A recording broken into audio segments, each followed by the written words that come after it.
As registrar of JAMB, I hold myself personally responsible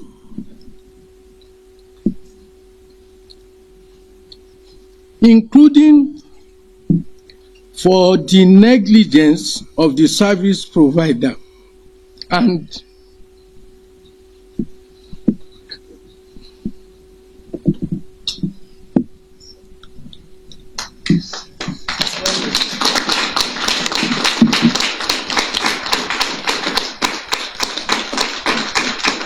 I unreservedly apologize for it.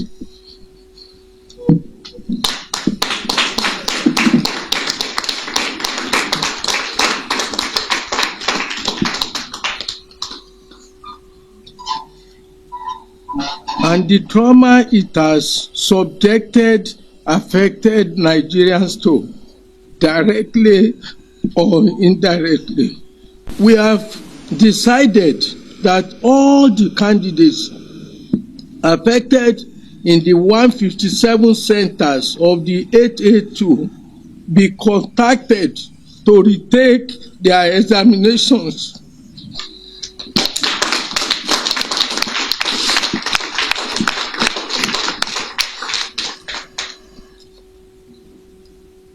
These candidates are to be contacted through text messages addressed to their registered phone number from tomorrow, their email addresses, their profiles, and phone calls by JAMB.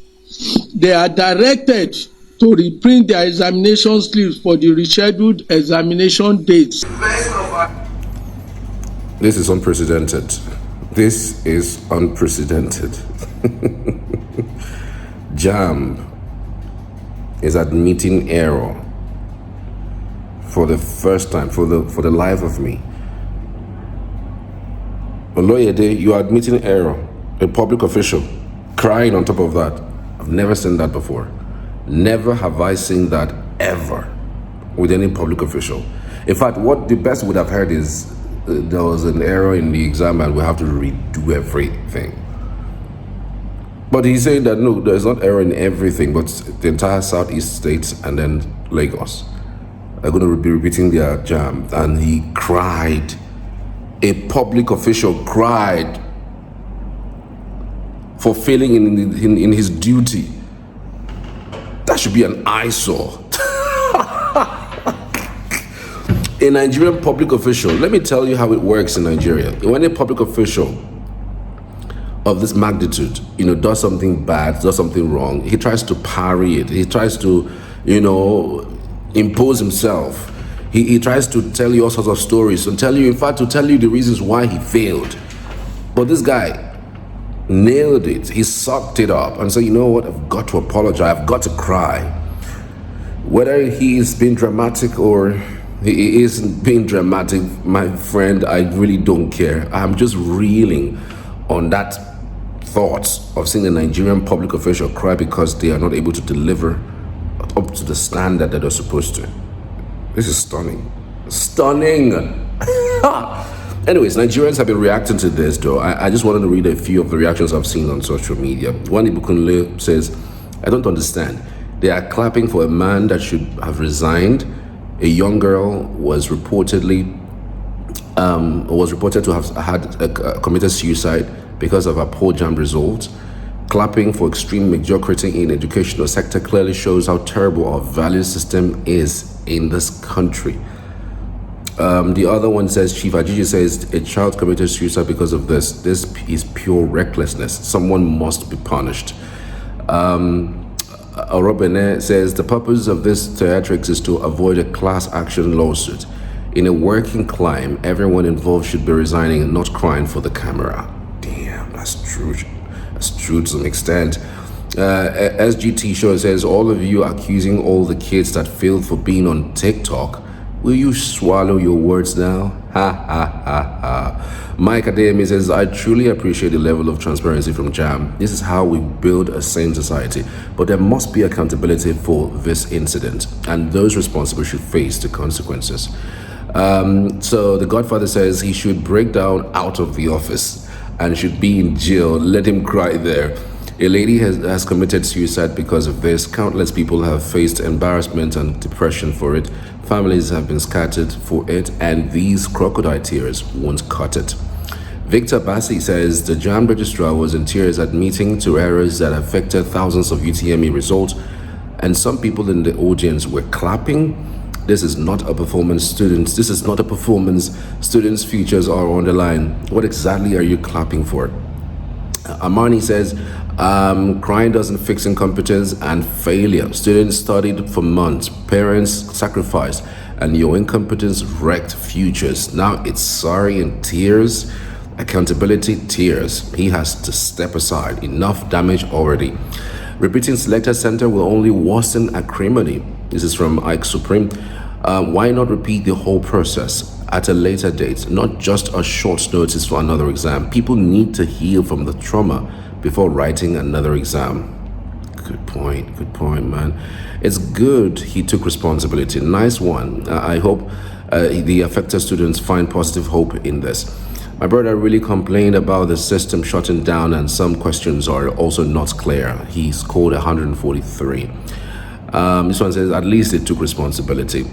Babaswala Kuti says, at least some people still have a conscience in Nigeria. Some would have just told them to go to court. May the soul of that poor child who died by suicide rest in peace. Such a needless tragedy. It's crazy, really. I mean, this comments, reinforces some of my thinking, some of my thoughts, really.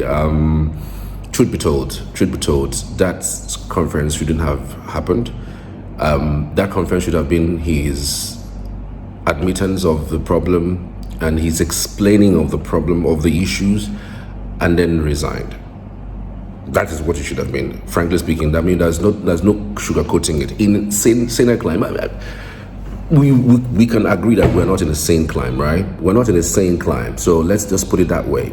It's not sane, it's not a sane environment. And so when these kinds of things happen, you first of all, I said that this should be a joke, right?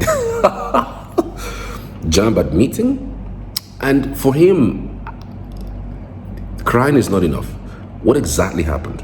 Because he didn't explain further what happened. He says glitches, hitches. I mean, just like what INEC is telling us up until this moment. Nothing concrete has been said to us. The difference between this guy and Mahmoud Yakubu is just glitch. No, the tears, actually.